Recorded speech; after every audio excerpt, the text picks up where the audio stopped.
नमस्कार, दिन भर की बड़ी खबरों में आपका स्वागत है। मैं हूं आराधना।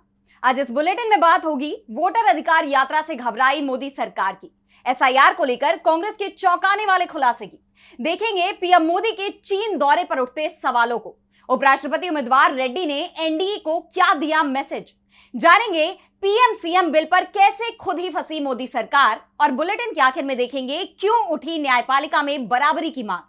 लेकिन दिन भर की तमाम बड़ी खबरों से पहले एक नजर आज की सुर्खियों पर। बसपा सुप्रीमो मायावती का ऐलान, बिहार चुनाव में सभी 243 सीटों पर उम्मीदवार उतारेगी पार्टी, भतीजे आकाश आनंद को सौंपी बिहार चुनाव की कमान। आप सांसद संजय सिंह का बड़ा दावा, बोले यूपी में वोट चोरी की तैयारी में बीजेपी और चुनाव आयोग, पंचायत चुनाव से पहले काटे जाएंगे 1 करोड़ वोट। स्ट्रीट डॉग्स पर फैसला सुनाने वाले सुप्रीम कोर्ट के जज विक्रम नाथ का बयान, बोले आवारा कुत्तों का हूं शुक्रगुजार, फैसले ने हर जगह कर दिया फेमस। चीन से आ रहे सामान पर अखिलेश यादव का मोदी सरकार पर तंज, लिखा भाजपा चीनी चाल की समझे क्रोनोलॉजी। ये तो थी सुर्खियां, अब बात आज की सबसे बड़ी खबर की। कांग्रेस की वोटर अधिकार यात्रा अब अपने अंतिम चरण में है। 1 सितंबर को पटना में पदयात्रा का आयोजन किया जाएगा। जिला प्रशासन की तरफ से रैली की भी इजाजत मांगी गई थी, जिसे लेकर प्रशासन की तरफ से कई शर्तें लगा दी गई। इस पर कांग्रेस भड़क उठी। अब महागठबंधन की तरफ से 1 सितंबर को होने वाले शक्ति प्रदर्शन की तैयारी पूरी कर ली गई है। देखिए ये रिपोर्ट। राहुल गांधी के नेतृत्व में चल रही वोटर अधिकार यात्रा ने बीजेपी की नींद उड़ा कर रख दी है। पटना के गांधी मैदान में राहुल गांधी रात बिताना चाहते थे। तैयारियां पूरी कर ली गई थी, लेकिन आखिरी समय पर उन्हें अपना कार्यक्रम रद्द करना पड़ा, क्योंकि जिला प्रशासन की तरफ से इसकी अनुमति नहीं दी गई। वहीं पटना जिला प्रशासन की तरफ से इसे लेकर सफाई सामने आई है, जिसमें कहा गया है कि कांग्रेस की तरफ से 2 आवेदन दिए गए थे, जिसमें गांधी मैदान में रात बिताने की बात शामिल नहीं थी। वैसे राहुल गांधी की पूरी यात्रा में अड़ंगे लगाने की कोशिश चलती रही। सासाराम में अंतिम समय पर हेलीकॉप्टर उतारने की अनुमति रद्द कर दी गई। यात्रा आगे बढ़ी तो खबर आई कि राहुल गांधी की यात्रा को आतंकवादियों से खतरा है, लेकिन राहुल गांधी ने हर खतरे का सामना करने का ऐलान कर दिया तो पटना में होने वाली रैली पर कई शर्तें प्रशासन की तरफ से लगा दी गई, जिसके चलते कांग्रेस को रैली की जगह पदयात्रा का कार्यक्रम करना पड़ा। वैसे अंतिम दिन वोटर अधिकार यात्रा में शामिल होने के लिए इंडिया गठबंधन के कई दिग्गज नेता पटना पहुंच रहे हैं। राहुल और तेजस्वी यादव तो पूरी यात्रा में ही शामिल रहे। इसके अलावा सीपीआई-एमएल के महासचिव दीपांकर भट्टाचार्य, वीआईपी चीफ मुकेश सहनी भी यात्रा के साथ चले। अब यात्रा के आखिरी दिन झारखंड के सीएम हेमंत सोरेन, टीएमसी सांसद यूसुफ पठान, शिवसेना यूबीटी सांसद संजय राउत, वाम दलों के नेता भी शामिल होंगे। इस बीच राहुल गांधी ने सोशल मीडिया पर एक पोस्ट कर कथित मीडिया संस्थानों पर सवाल उठाए। कांग्रेस ने उन पत्रकारों से बातचीत का वीडियो पोस्ट किया जो लोगों के हक और उनकी समस्याओं की आवाज उठाते हैं, लेकिन कथित मेन स्ट्रीम मीडिया उन खबरों को गायब कर देता है।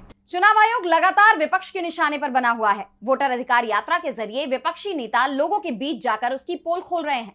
एसआईआर को लेकर चुनाव आयोग का दावा है कि उसके पास वोटर लिस्ट से जुड़ी कोई शिकायत नहीं आई, लेकिन अब कांग्रेस ने ऐसा खुलासा किया है जिससे आयोग अपने ही दावे में बुरी तरह से फंसता हुआ नजर आ रहा है। तो क्या है पूरा मामला, जानेंगे इस रिपोर्ट में। चुनाव आयोग एक बार फिर सवालों के घेरे में आ गया है। वोटर लिस्ट से लाखों नाम हटाने और फिर उन्हें वापस जोड़ने के आवेदन से जुड़े आयोग के नए आंकड़ों पर कांग्रेस ने गंभीर आरोप लगाए हैं। चुनाव आयोग के मुताबिक हटाए गए 65 लाख नामों में से लगभग 29,872 लोगों ने अपने नाम वापस जोड़ने का आवेदन किया है और 1.97 लाख से ज्यादा आपत्तियां दर्ज की गई हैं। लेकिन कांग्रेस प्रवक्ता पवन खेड़ा ने चुनाव आयोग के इन दावों को खारिज कर दिया है। उन्होंने आरोप लगाया है कि एक खास पैटर्न के तहत बड़े पैमाने पर मतदाताओं के नाम सूची से हटाए गए हैं, जबकि चुनाव आयोग ये दावा कर रहा है कि किसी भी राजनीतिक दल ने कोई शिकायत दर्ज नहीं कराई है। कांग्रेस का कहना है कि उन्होंने अकेले ही 89 लाख शिकायतें दर्ज कराई हैं और इसकी रसीदें भी उनके पास है। खेड़ा का आरोप है कि चुनाव आयोग के अधिकारियों ने इन शिकायतों को स्वीकार नहीं किया, जिससे इस पूरी प्रक्रिया की पारदर्शिता और निष्पक्षता पर गंभीर सवाल खड़े हो गए हैं। कांग्रेस पार्टी ने 89 लाख कागज, 89 लाख कंप्लेंट्स, ये बहुत बड़ा आंकड़ा है। 89 लाख कंप्लेंट्स, 89 लाख शिकायतें चुनाव आयोग को दी हैं। हम अपना काम चुपचाप करते रहे और उनके सोर्सेज की सुन के मुस्कुराते रहे। सोर्सेज कहते हैं साहब 0 कंप्लेंट्स। हमें पैटर्न समझ में आया कि ये 0 कंप्लेंट्स क्यों करवाते हैं।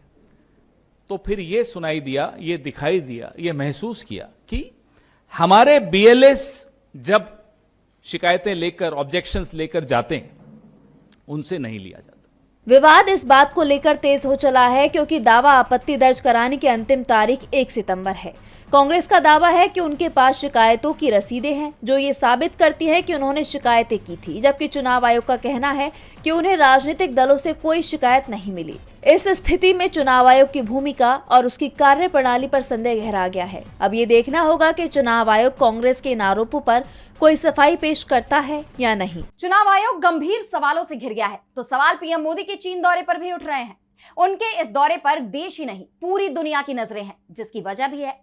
पहला तो भारत और चीन के रिश्तों में आई तल्खियां और दूसरा अमेरिकी टैरिफ पर मचा बवाल। हालांकि जिस तरह चीनी राष्ट्रपति शी जिनपिंग से पीएम मोदी की मुलाकात हुई, उसे लेकर कांग्रेस ने तीखे सवाल पूछ लिए। तो पीएम मोदी के चीन दौरे पर कैसे गरमाई देश की सियासत, जानने के लिए देखिए ये रिपोर्ट। पीएम मोदी के चीन दौरे को लेकर पूरी दुनिया में चर्चाओं का बाजार गर्म है। 7 साल बाद एससीओ की समिट में शिरकत करने के लिए जब पीएम मोदी चीन पहुंचे तो चीनी राष्ट्रपति शी जिनपिंग के साथ उनकी द्विपक्षीय मुलाकात भी हुई। 50 मिनट तक चली इस बैठक में कई अहम मुद्दों पर चर्चा हुई। बैठक के बाद पीएम मोदी ने आपसी विश्वास, सम्मान के आधार पर रिश्तों को आगे बढ़ाने के लिए प्रतिबद्धता जताई। तो जिनपिंग ने भी ड्रैगन यानी चीन और हाथी यानी भारत के साथ आने पर जोर दिया। लेकिन पीएम मोदी के इस दौरे ने देश की राजनीति में उबाल ला दिया है। जिस गर्मजोशी के साथ पीएम मोदी ने जिनपिंग के साथ हाथ मिलाया, उसे लेकर कांग्रेस ने सवाल उठा दिए हैं। पार्टी ने अपने आधिकारिक सोशल मीडिया हैंडल पर इसका एक वीडियो शेयर करते हुए लिखा कि चीन ने गलवान घाटी में हमारे 20 जाबाज सैनिकों की जान ले ली। ऑपरेशन सिंदूर के वक्त चीन खुलकर पाकिस्तान का साथ दे रहा था। चीन ने पाकिस्तान को लाइव अपडेट दिए। चीन की इन नापाक हरकतों पर नरेंद्र मोदी ने सख्त कदम उठाया। मुस्कुराते हुए चीन के राष्ट्रपति से हाथ मिलाया।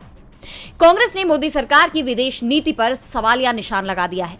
पार्टी सांसद जयराम रमेश ने भी सीमा पर चीन की नापाक हरकतों से लेकर व्यापार जगत में उसके सस्ते सामान की वजह से देश की एमएसएमई इकाइयों को होने वाले नुकसान का भी जिक्र किया और यह सवाल उठाया कि क्या न्यू नॉर्मल चीनी आक्रामकता और हमारी सरकार की कायरता से परिभाषित किया जाना चाहिए। ऐसे में पीएम मोदी का ये दौरा विवादों से घिरता नजर आ रहा है। पीएम मोदी का ये दौरा विवादों से घिर गया तो चर्चा उपराष्ट्रपति चुनाव को लेकर भी बनी हुई है। अब ये चुनाव और ज्यादा दिलचस्प हो गया है। दोनों गठबंधनों के उम्मीदवार अपने अपने चुनाव प्रचार में जुटे हुए हैं। इस बीच इंडिया गठबंधन के उम्मीदवार बी सुदर्शन रेड्डी ने सभी सांसदों से एक अहम अपील की। तो वहीं इस बार के उपराष्ट्रपति चुनाव को लेकर भी एक जरूरी बात कही, जिसकी अब हर तरफ चर्चा हो रही है। तो क्या कुछ कहा सुदर्शन रेड्डी ने, जानेंगे इस रिपोर्ट में। उपराष्ट्रपति पद के दोनों उम्मीदवार अपने अपने चुनाव प्रचार में जुटे हुए हैं। इसी सिलसिले में इंडिया गठबंधन के उम्मीदवार बी सुदर्शन रेड्डी झारखंड की राजधानी रांची पहुंचे। यहां उन्होंने सीएम हेमंत सोरेन के साथ एक प्रेस कॉन्फ्रेंस को संबोधित किया। मीडिया से बात करते हुए उन्होंने सभी सांसदों से अपील की कि वो दलगत भावना से ऊपर उठकर योग्यता के आधार पर उनका समर्थन करें। उन्होंने ये भी कहा कि अगर बीजेपी के शीर्ष नेता उन्हें वक्त देंगे तो वो उनसे भी वोट मांगने के लिए तैयार हैं। रेड्डी ने इस बात पर जोर दिया कि वो चाहते हैं कि ये चुनाव हाल के वर्षों में भारत में हुए सबसे शालीन और निष्पक्ष चुनावों में से एक हो। इस दौरान उन्होंने बिहार में वोटर लिस्ट के विशेष गहन पुनरीक्षण यानी एसआईआर पर भी सवाल उठाए। उन्होंने कहा कि बहुमत होने से किसी को अपनी मनमर्जी करने का अधिकार नहीं मिल जाता है। उन्होंने बताया कि उन्होंने सभी सांसदों को योग्यता के आधार पर उनकी उम्मीदवारी पर विचार करने के लिए चिट्ठी लिखी है। इस दौरान उन्होंने केंद्र सरकार पर भी निशाना साधा। उन्होंने आरोप लगाया कि झारखंड के सीएम हेमंत सोरेन को जेल भेजकर बेवजह परेशान किया गया और उनकी गरिमा को ठेस पहुंचाई गई। उन्होंने कहा कि वो सभी सांसदों से व्यक्तिगत तौर पर मिलने और समर्थन मांगने की कोशिश कर रहे हैं। जैसा कि आप जानते हैं कि 9 सितंबर को उपराष्ट्रपति पद का चुनाव होगा और इसी दिन देश को नया उपराष्ट्रपति भी मिल जाएगा। उससे पहले प्रचार को लेकर कवायद जारी है। सुदर्शन रेड्डी के बयान ने एनडीए की टेंशन बढ़ा दी है। तो पीएम सीएम बिल को लेकर भी एनडीए सरकार फंसती नजर आ रही है। विपक्ष बिल पर बनी जेपीसी का भी बहिष्कार करने की तैयारी में है, जिससे सरकार की टेंशन बढ़ रही है। और अब इस पर लोकसभा के स्पीकर ओम बिरला का बड़ा बयान सामने आया है। उन्होंने इस बिल को लेकर सरकार की आगे की रणनीति बताई, लेकिन इस बिल पर विपक्ष के विरोध को लेकर सरकार ही एकमत नजर नहीं आ रही, जिस पर अब सवाल खड़े हो रहे हैं। तो क्या है पूरा मामला, देखिए इस रिपोर्ट में। पीएम सीएम की गिरफ्तारी वाले बिल को लेकर मोदी सरकार बुरी तरह से फंसती नजर आ रही है। विपक्ष के विरोध के चलते सरकार को इस बिल को जेपीसी के पास भेजना पड़ा, लेकिन अब विपक्ष जेपीसी का ही बहिष्कार करने के मूड में है। ऐसे में ये बिल आधार में लटक जाएगा। इसे लेकर जब लोकसभा स्पीकर ओम बिरला से सवाल किया गया कि अब सरकार इस पर क्या रुख अपनाएगी, तो उन्होंने कहा कि सरकार इन विधेयकों पर विचार कर रही है और विपक्ष को संयुक्त संसदीय समिति यानी जेपीसी में भाग लेने के लिए मनाई की। हम सभी राजनीतिक दलों के साथ बातचीत करेंगे। हमने सभी राजनीतिक दलों से समिति के लिए नाम मांगे हैं और जल्द ही व्यापक चर्चा के लिए जेपीसी का गठन करेंगे। ओम बिरला ने असहमति को हमारे लोकतंत्र की ताकत बताया है। उनका कहना है कि सरकार विपक्ष को मनाएगी, लेकिन संसदीय कार्य मंत्री किरेन रिजिजू का बयान इससे मेल खाता नजर नहीं आ रहा। उन्होंने तो एक तरह से विपक्ष को सख्त चेतावनी दे दी है कि उनके रुख से कोई फर्क नहीं पड़ता। रिजिजू ने कहा कि अगर किसी दल का नेता बहस या चर्चा में रुचि नहीं रखता और सिर्फ राजनीतिक ड्रामा करना चाहता है तो विपक्ष का नुकसान हो रहा है, सरकार का नहीं। सरकार बहुमत में है और चाहे तो विधेयक पास करवा लेगी। किरेन रिजिजू ने विपक्ष के विरोध को हंगामा करार देते हुए ये साफ कर दिया है कि सरकार कैसे भी बिल पारित करवा लेगी, जिसके बाद मोदी सरकार गंभीर सवालों से घिर गई है। उसकी कार्यप्रणाली पर सवाल उठ रहे हैं और कहीं न कहीं विपक्ष के उन आरोपों को भी बल मिल गया है जिसमें उनका कहना था कि जेपीसी में उनकी आवाज सुनी नहीं जाती। सरकार कैसे भी बिल को पास कराने के तरीके ढूंढ लेती है। इन सब उथल पुथल के बीच देश की सियासत गरमाई हुई है। पीएम सीएम बिल को लेकर एनडीए ही एकमत नहीं दिख रहा, तो बिहार में भी एनडीए गठबंधन में खींचतान दिखाई दे रही है। हाल ही में खबर आई थी कि एनडीए की पार्टियों में सीटों के बंटवारे का फॉर्मूला लगभग तय हो चुका है, लेकिन अब चिराग पासवान की मांग ने इस दावे को झुठला दिया है। बताया जा रहा है कि चिराग ज्यादा सीटों की मांग पर अड़ गए हैं और इसके लिए उन्होंने प्रेशर पॉलिटिक्स का सहारा ले लिया है, जिससे बीजेपी और जेडीयू की टेंशन बढ़ गई है। देखिए ये रिपोर्ट। बिहार विधानसभा चुनाव की तारीखों का ऐलान करीब है और एनडीए के भीतर सीट बंटवारे को लेकर घमासान मचा हुआ है।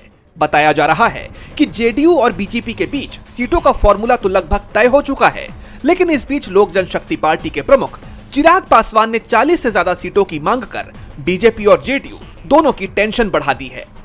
बताया जा रहा है कि जेडीयू एलजेपी को 20 सीटें देने के पक्ष में है, लेकिन चिराग पासवान इससे संतुष्ट नहीं है। उन्होंने अब अपने बहनोई और सांसद अरुण भारती को आगे कर 43 से 103 सीटों की मांग कर डाली है। राजनीतिक जानकार इसे चिराग पासवान की प्रेशर पॉलिटिक्स का हिस्सा मान रहे हैं। उनका कहना है कि चिराग पासवान इस कदम से न सिर्फ अपनी पार्टी का मनोबल बढ़ा रहे हैं, बल्कि गठबंधन में अपनी अहमियत भी साबित करना चाहते हैं। इस पूरे मामले में बीजेपी की मुश्किलें सबसे ज्यादा बढ़ गई हैं, क्योंकि वो ना तो जेडीयू को नाराज कर सकती है और न ही चिराग पासवान को, क्योंकि दोनों की ही पार्टियां सरकार बनाने में बीजेपी की सहयोगी हैं। उधर चिराग पासवान पहले ही ये कह चुके हैं कि अगर उनकी मांगे पूरी नहीं हुई तो एलजेपी बिहार की सभी सीटों पर अकेले चुनाव लड़ेगी, जिससे एनडीए के समीकरण और भी उलझ सकते हैं। चुनाव से ठीक पहले चिराग की ये मांग एनडीए के भीतर की खटपट को उजागर करती है। अब देखना यह है कि क्या बीजेपी आलाकमान चिराग पासवान को मनाने में कामयाब होता है या फिर ये प्रेशर पॉलिटिक्स बिहार चुनाव से पहले ही एनडीए के लिए मुश्किलें खड़ी करती है। और बुलेटिन के आखिर में देखेंगे क्यों उठी न्यायपालिका में बराबरी की मांग। आज के समय में महिलाओं की भागीदारी हर क्षेत्र में पुरुषों के बराबर देखने को मिल रही है, लेकिन इस बीच सुप्रीम कोर्ट के बार एसोसिएशन यानी एससीबीए ने महिलाओं को लेकर चौंकाने वाला खुलासा किया है। सुप्रीम कोर्ट की तरफ से न सिर्फ खुलासा किया गया है, बल्कि चिंता भी जताई गई, साथ ही सख्त निर्देश भी दिए गए हैं। तो क्या है पूरा मामला, जानिए इस रिपोर्ट में। आज के समय की महिलाएं जो हर क्षेत्र में पुरुषों को कड़ा मुकाबला दे रही हैं, उनकी संख्या देश भर की अदालतों में बेहद कम है।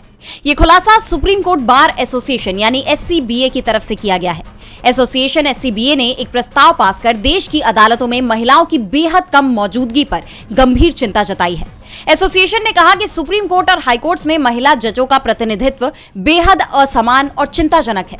बार एसोसिएशन के मुताबिक देश भर में हाई कोर्ट्स के करीब 1100 स्वीकृत पद हैं, जिनमें से लगभग 670 पर पुरुष जज हैं, जबकि केवल 103 पदों पर ही महिलाएं हैं। वहीं उत्तराखंड, त्रिपुरा, मेघालय और मणिपुर हाई कोर्ट्स में तो एक भी महिला जज नहीं है। एक तरफ देश के 4 हाई कोर्ट में एक भी महिला जज नहीं है, बाकी अदालतों में भी महिला जजों की संख्या बेहद कम है। वहीं दूसरी तरफ 2021 के बाद सुप्रीम कोर्ट में एक भी महिला जज की नियुक्ति नहीं हुई है। इस पर चिंता जताते हुए एसोसिएशन की तरफ से जल्द इस अंतर को कम करने के सख्त निर्देश दिए गए हैं। तो आज इस बुलेटिन में इतना ही। आप देखते रहिए डीबी लाइव। नमस्कार।